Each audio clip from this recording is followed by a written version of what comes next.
And now, Mr. Serling. Next week on The Twilight Zone, we put you on a front porch. Summer evening, tree-lined street, typical small town. And then we pull the rug out from under your feet. And we throw a nightmare at you. Claude Akins, Jack Weston, and Barry Atwater are your neighbors just at that moment when the monsters are due on Maple Street. Don't chicken out. See you next week.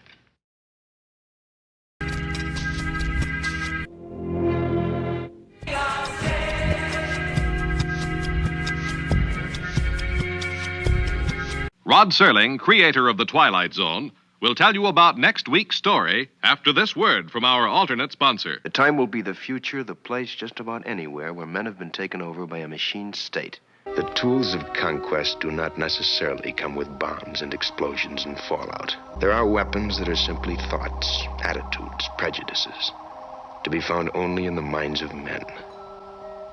For the record, prejudices can kill, and suspicion can destroy. Will the real Martian please stand up? And now, Mr. Serling. It's been said that singularly the most difficult feat of all mankind is to find a needle in a haystack. On The Twilight Zone next time, we do it one better. We pose a problem of finding a Martian in a snowbank. It all adds up to a kind of extraterrestrial who's who with a couple of laughs and more than a couple of tensions. We recommend this to the space buffs and the jigsaw puzzle addicts. Next time on The Twilight Zone, our story is called Will the Real Martian Please Stand Up?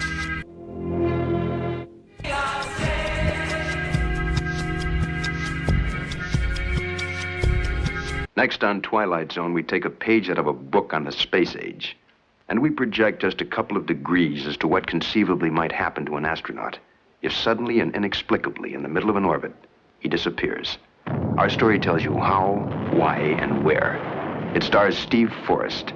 It's called The Parallel. In the vernacular of space, this is T-minus 1 hour. 60 minutes before a human being named Major Robert Gaines is lifted off from the Mother Earth and rocketed into the sky, farther and longer than any man ahead of him.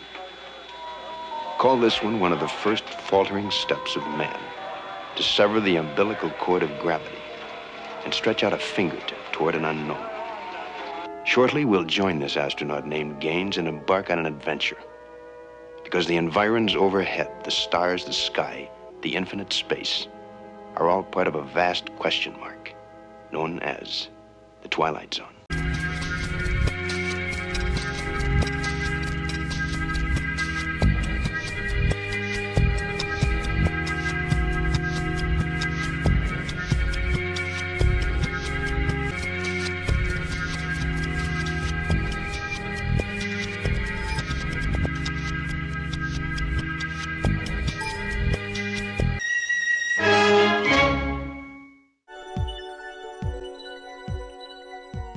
In a show called No Time Like the Past, you'll see him as a...